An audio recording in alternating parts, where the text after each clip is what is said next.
मुजफ्फरपुर और वैशाली की जनता ये पूछती है कि क्या एक भी केंद्रीय विश्वविद्यालय मुजफ्फरपुर के लायक नहीं है क्या? हवाई अड्डा की तो बात छोड़िए, लीची भेजने के लिए कोई व्यवस्था है क्या? किसान के लिए आप क्या सोचेंगे? ये नीतीश कुमार और प्रधानमंत्री जी का देन है, जो बिजली से लेकर के, पानी से लेकर के, हर घर योजना से लेकर के, और सबसे एक बहुत बड़े मुद्दे की बात बता रहा हूँ। लोकसभा चुनाव 2024 का ऐलान हो चुका है। चुनाव की तिथियां घोषित हो चुकी है और इस वक्त हम मुजफ्फरपुर के लोगों के पास हैं, जानते हैं कि अब क्या माहौल होगा। चूंकि 5वें और 6ठे चरण में मुजफ्फरपुर और वैशाली संसदीय क्षेत्र में चुनाव है। क्या कहेंगे? 20 मई को चुनाव है आपके यहाँ मुजफ्फरपुर में। जी जी। अब तो घोषणा हो गई थी कि अब क्या लग रहा है, माहौल क्या है? नहीं, अब तो है कि अब जनता को जिधर वोट देना है, जनता तो पूर्व से अब जो है सो अपना तो वो मूड बना चुकी है, और वोट किधर जाना है वो तो पूरे देश को पता है, क्योंकि पूरा संसार ही राममय हो चुका है। तो फिर अब कहना क्या है, इशारा में हम सारी बात को बता दिए। तो अब तो मोदी फैक्टर पर चुनाव होना नहीं है, चुनाव तो राममय विचार पर होना है, और होना भी चाहिए। और इस बार मोदी की बात नहीं, इस बार राम की बात है, और राम अब पर तो ही वोटिंग की तिथि की घोषणा हो गई है। हाँ। वोट गिराना है और हाँ। सांसद चुनना। हाँ, सरकार वोट बनाना। गिराना कहाँ है, अब तो बटन दबाना है। वोट गिराने बटन के बाद दबाना। बटन दबाना है, और बटन तो कमल की ओर ही जाएगा पूरे राष्ट्र का। क्या कहेंगे? जो माहौल दिख रहा है, अब तो चुनाव की तिथि घोषणा हो गई। मुजफ्फरपुर में हम लोग हैं और तिथि की घोषणा है। देखिए 20 भाई मई साहब को ने चुनाव कहा है। कि राम मंदिर, तो राम मंदिर अगर मुद्दा होता तो 2 दिन के बाद कर्पूरी ठाकुर जी को सम्मान नहीं दिया जाता। और मोदी जी इस चुनाव के तिथि के घोषणा को भी रोकने का काम किए हैं, और पूरी अपनी तैयारी करने में लगे हैं, और इतना हताश हैं, इतना कमज़ोर महसूस कर रहे हैं कि उपेंद्र कुशवाहा जी, सहनी जी, मांझी जी अगर वो मजबूत पहलवान होते तो मुजफ्फरपुर की बात लोगों के साथ। मुजफ्फरपुर में स्थानीय नहीं, मुद्दे होंगे कि राष्ट्रीय मुद्दे होंगे? मुजफ्फरपुर की बात करें तो देखिए वो तो मुद्दा तो जो उम्मीदवार तय होकर महागठबंधन के आएंगे वो तय करेंगे, नहीं तो पार्टी और महागठबंधन के लोग तय करेंगे, जो बड़े शीर्ष नेता हैं। हम लोग तो कार्यकर्ता हैं। और मैंने आपको क्या लगता है, जो एक वोटर के नाते क्या दिख रहा है, क्या लग रहा है? देखिए, मुजफ्फरपुर में वोट क्या 2 आदमी के हाथ में बिहार में है, इस बात से इनकार नहीं किया जा सकता। एक नरेंद्र मोदी जी के हाथ में, एक लालू यादव जी के हाथ में है। 2 पार्ट में वोट है, बाकी सब लोग का सपोर्ट है। सब बाकी जितनी पार्टियां हैं अपना अपना जो थोड़ा थोड़ा मैंने जोरन उनका है, दूध ले लेके लोग। अच्छा, अब तो बटन दबाना है 20 मई को, और बिल्कुल जनता तैयार है, और जनता इस बार न राम पर वोट देने जा रही है, न भाजपा को वोट देने जा रही है। महंगाई, बेरोजगारी पर वोट देने जा रही है। जनता ने बिल्कुल तय कर लिया है, और पूरे देश में यही मुद्दा है। चूंकि 10 सालों में आप पूरी दुनिया की बात और भारत की बात छोड़ दीजिए, मुजफ्फरपुर का सवाल कीजिए तो हवाई अड्डा पर 2 चुनाव लड़े, झूठ बोल के। क्या तीसरा चुनाव भी उनका पार लगेगा? बिल्कुल नहीं। स्थानीय मुद्दे होंगे। बिल्कुल होंगे। और इसके अलावा मुजफ्फरपुर और वैशाली की जनता ये पूछती है कि क्या एक भी केंद्रीय विश्वविद्यालय मुजफ्फरपुर के लायक नहीं है क्या? हवाई अड्डा की तो बात छोड़िए, लीची भेजने के लिए कोई व्यवस्था है क्या? किसान के लिए आप क्या सोचेंगे? क्या दिनकर को, क्या श्री कृष्ण सिंह को भारत रत्न नहीं मिलना चाहिए, जो मुजफ्फरपुर से जुड़ाव है?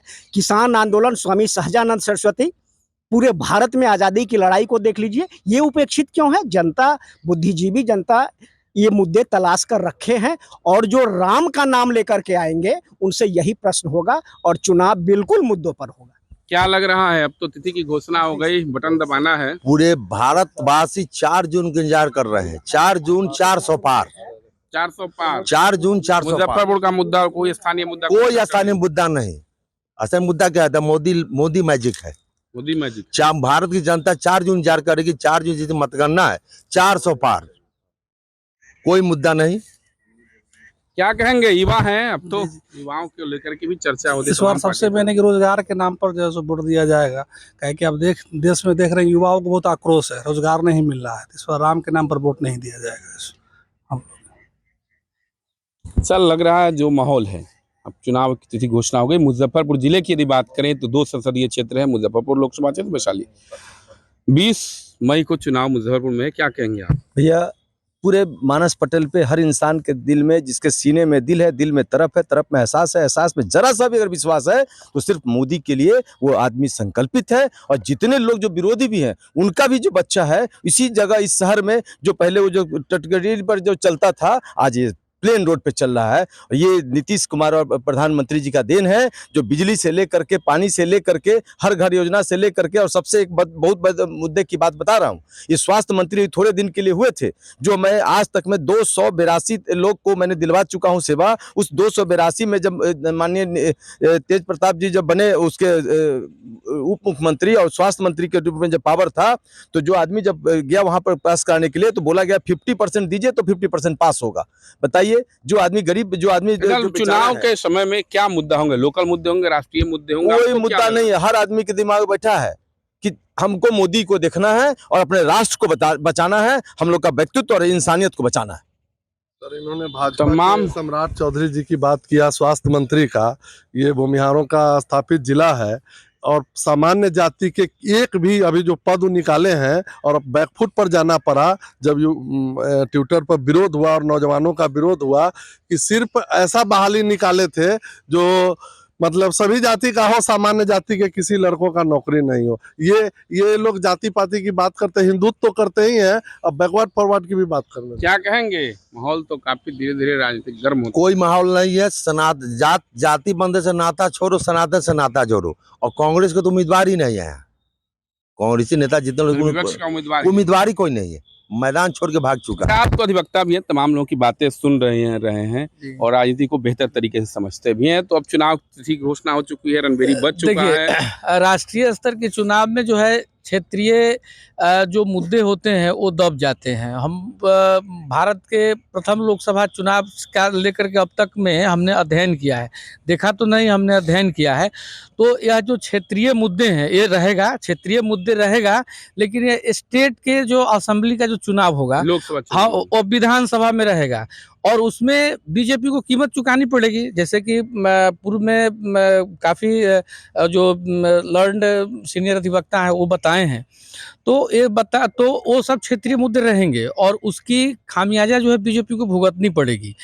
इसमें कतई दो मत की बात नहीं, लेकिन राष्ट्रीय मुद्दे की बात है तो वहाँ पर तो ये मोदी जी दिखाई पड़ नहीं रहे हैं। रामलला और राम में भारत हो चुका है, अब कहने की बात थोड़ी है। जिस राम को हजारों वर्ष से लोग खोज रहा था वो राम मिल गए, बस इसी राम पर लोकसभा। तो आप देख सकते हैं मुजफ्फरपुर के लोगों की अपनी अलग अलग राय है। कोई रोजगार महंगाई की बात करता है तो कोई रामलला की बात करता है। चुनाव की रणबेरी बच चुकी है, आम लोकसभा चुनाव की तिथियों की घोषणा हो चुकी है, आज से आचार संहिता भी लग चुका है और ऐसे में मुजफ्फरपुर के लोगों की अपनी अपनी राय है। मुजफ्फरपुर से मणिभूषण शर्मा, बिहार तक।